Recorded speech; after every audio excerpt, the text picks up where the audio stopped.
Halo lagi. Hari ini kita akan langsung gali lebih dalam satu konsep kunci nih dari materi yang Anda bagikan, Oke. yaitu bab 4.5 soal margin of safety atau margin keamanan dari buku Clear Thinking. Iya, margin keamanan. Kita kan seringnya fokus gimana caranya sukses ya kan?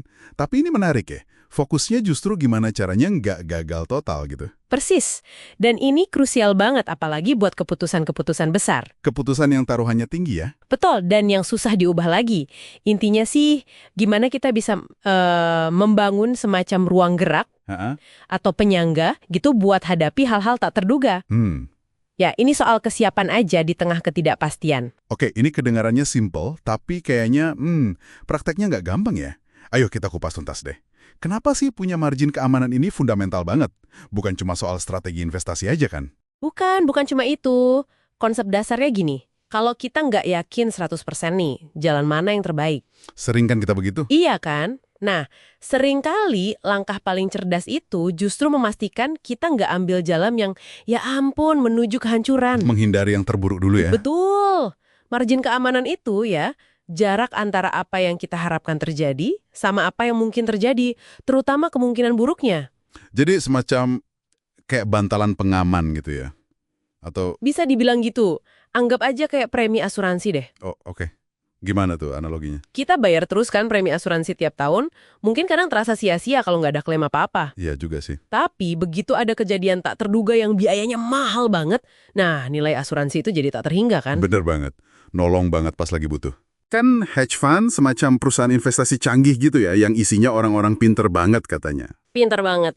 Bahkan ada pemenang Nobel segala di dalamnya, dan return investasinya di awal 90-an itu gila-gilaan. Wow. Nah ini contoh klasik, betapa pintarnya orang itu nggak jamin bebas dari kesalahan fatal. Terus gimana? Coba bayangin tekanannya waktu itu. Teman-teman Anda untung besar dari LTGM, semua orang bilang ini investasi pasti untung, Wah, susah pasti nolang ajakan gitu. susah banget. Untuk nggak ikut-ikutan itu berat.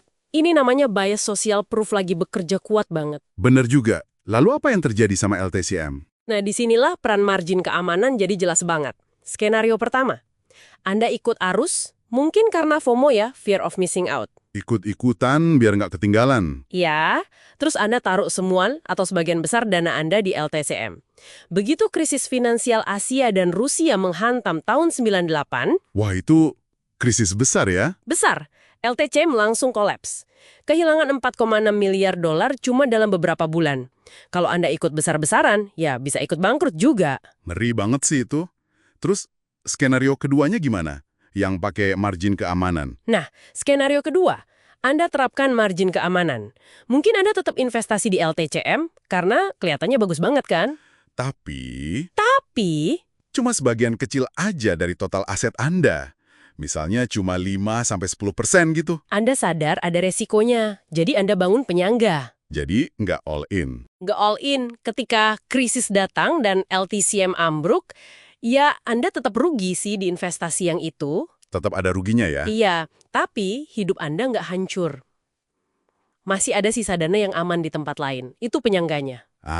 Oke. Poin pentingnya di sini berarti ini bukan soal jago meramal krisis bakal datang atau enggak ya? Tepat sekali, bukan soal prediksi. Sama sekali bukan. Ini soal persiapan menghadapi berbagai kemungkinan masa depan. Termasuk yang paling buruk gitu ya? Termasuk yang paling buruk sekalipun. Makanya Warren Buffett bilang, diversifikasi yang sebenarnya kan bagian dari margin keamanan juga, itu adalah perlindungan terhadap ketidaktahuan. Perlindungan terhadap ketidaktahuan. Iya, jujur aja deh. Seberapa sering sih kita benar-benar 100% yakin dan tahu apa yang kita lakukan? Nggak sering kan? Bener juga. Jarang banget kita tahu segalanya. Ini berarti relevan banget buat kita semua dong ya? Nggak cuma buat investor kakap aja. Dalam keputusan sehari-hari juga bisa. Sangat relevan. Ada konsep lain yang nyambung nih dari buku Great by Choice-nya Collins dan Hansen. Oh iya, apa tuh? Namanya Tembak Peluru Baru Meriam. Tembak peluru baru meriam, gimana maksudnya? Maksudnya, sebelum Anda komitmen penuh sama ide atau keputusan besar yang biayanya mahal kalau gagal, Yang risikonya tinggi? betul. Coba dulu dalam skala kecil. Uji coba ini kayak pelurunya. Risikonya kecil, tapi bisa kasih data nyata. Kalau berhasil, nah baru keluarkan meriamnya atau komitmen penuhnya. Oh, jadi kayak tes pasar kecil-kecilan dulu gitu ya? Membangun margin keamanan dalam bentuk informasi sebelum terjun bebas. Persis.